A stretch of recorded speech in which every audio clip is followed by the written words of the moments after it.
안녕하세요. 좋은 아침입니다. 주님의 이름으로 문안 인사 드립니다. 오늘 하루도 하나님의 은혜로 신바람 나는 한 해가 되기를 축복하고, 참 밀려오는 이런저런 고통과 아픔의 이야기가 있겠지만, 뉴스들이 있겠지만 떨쳐버리시고 하나님의 말씀으로 오늘도 건강하고 축복된 한 날이 되기를 바라며, 1월 15일 금요일 오늘 본문의 말씀은 창세기 19장입니다.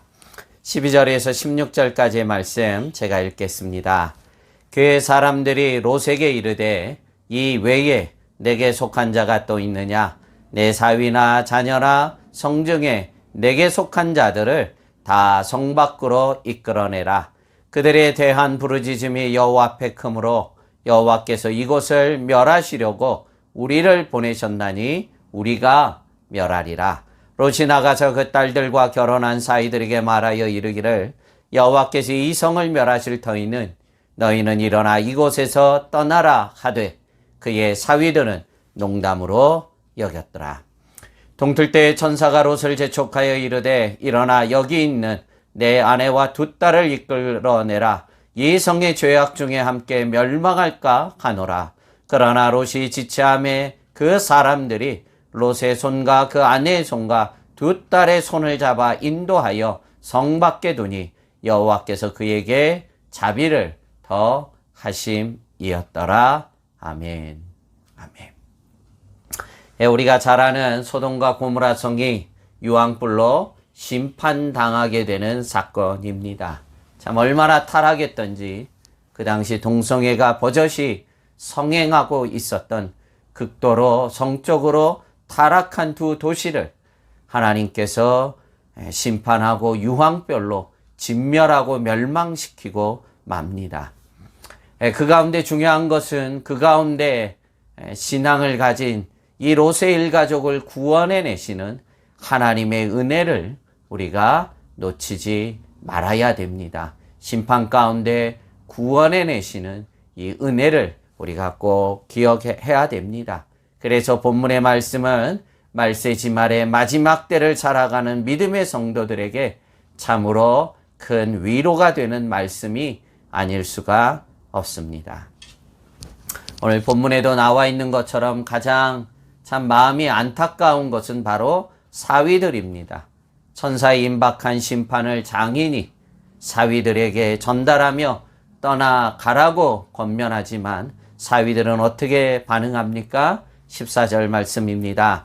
롯이 나가서 그 딸들과 결혼할 사위들에게 말하여 이르기를 여호와께서 이 성을 멸하실 터이니 너희는 일어나 이곳에서 떠나라 하되 그의 사위들은 농담으로 여겼더라. 아멘. 하나님의 말씀을 농담으로 조롱으로 대했던 이 사위들, 결국 두 도시의 심판과 함께 멸망, 죽음으로 마치고 맙니다. 하나님의 말씀으로 농담으로 여긴 자들의 인생의 말로입니다. 믿음의 성도들도 늘 삶과 두렵고 떨림으로 말씀 앞에 옷깃을 여매고 서야 할 줄로 믿습니다. 이렇듯 마지막 심판 앞에선 두 도시의 특징을 유념할 필요가 있으며 오늘 우리들에게도 중요한 바로 하나님의 심판의 바로미터가 되기 때문입니다. 여러분, 오늘 본문에 두 가지 아주 중요한 특징이 나옵니다. 그 첫 번째가 뭡니까? 동성애가 오늘 지금 우리들에게 합법화가 되어서 참 사람들의 종말의 타락의 끝자락에 와 있는 것을 봅니다. 그리고 또 하나가 무엇이었습니까? 하나님의 말씀을 농담처럼 여기는 시대가 된다는 것인데, 충격적인 것은 오늘의 시대가 너무나 이들과 판박이와 똑같다는 것입니다. 이것이 너무나 고통스러운 것입니다. 그래서 지금 이 땅에 살아가는 믿음의 성도들은 참으로 깨어 있어야 됩니다. 마지막 때임을 알고 주님 다시 오실 그날이 정말 손끝에 닿을 정도로 너무나 가까이 와 있는 것을 깨닫고 우리가 하나님 말씀 앞에 예비하는 자로 살아가야 됩니다. 그러하지 않으면 롯의 가족과 별반 다르지 않게 되기 때문입니다. 개인의 경건의 훈련을 강하게 받지 않으면 타락한 그곳에서 살아가는 성도들의 신앙도 무뎌지고 약해지고 혼란스럽다는 것을 잊어서는 안 됩니다. 롯의 신앙을 보십시오. 그는 그곳에 살아가면서 점점점 더 약해져 가고 만 것입니다. 15절 16절입니다. 동틀 때 전사가 롯을 재촉하여 이르되 일어나 여기 있는 내 아내와 두 딸을 이끌어내라. 이 성의 죄악 중에 함께 멸망할까 하노라. 그러나 롯이 지체하매 그 사람들이 롯의 손과 그 아내의 손과 두 딸의 손을 잡아 인도하여 성 밖에 두니 여호와께서 그에게 자비를 더하심이었더라. 아멘. 하나님의 자비가 없었다면 롯도 멸망으로 마치고 말았을 것입니다. 하나님의 자비가 우리를 끝까지 붙잡아 주시길 축복합니다. 왜 이리도 마지막 심판 앞에 롯은 머뭇거리는 지체하는 신앙이 되고 말았습니까? 롯만이 아니라 우리도 삼가 조심하고 깨어 있어야 할 이유가 바로 이것입니다. 결국 롯의 아내가 뒤돌아봄으로 소등기둥이 된 것을 보면 얼마나 이 타락한 곳에서 롯의 가족들의 신앙이 무뎌졌고 약해진지를 보게 됩니다. 또한 이후에 두 딸의 아버지와 동침하는 이 어처구니 없는 일이 또 일어나고 말지 않습니까? 그래서 중요한 것은 지금 우리가 정신을 차리고 영적인 부모들이 자식들을 이 마지막 때에 하나님의 말씀으로 잘 양육하고 가르쳐야 한다는 것입니다. 슬기로운 다섯 처녀처럼 등불에 불을 밝히시고 깨어 있어야 되는데 왜 이리도 이런저런 핑계로 우리의 신앙이 무뎌지고 약해지고 미련한 다섯 처녀처럼 졸고 있지 않은지 우리 자신을 겸허히 뒤돌아 봐야 합니다.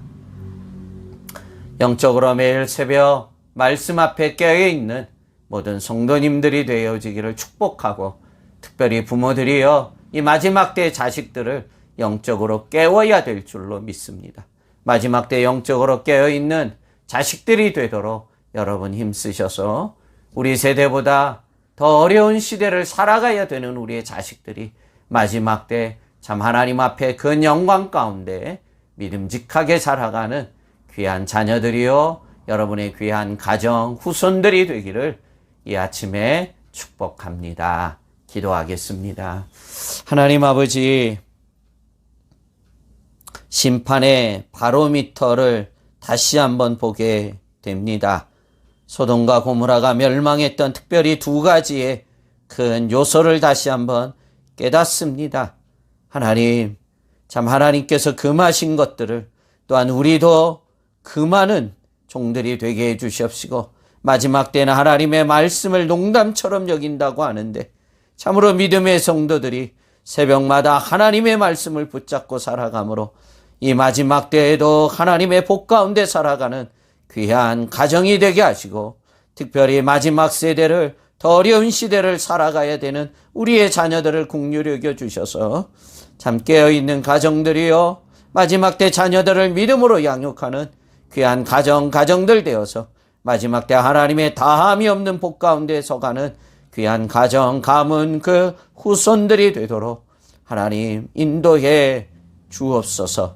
감사하고 예수님 이름으로 축복하며 기도합나이다. 아멘.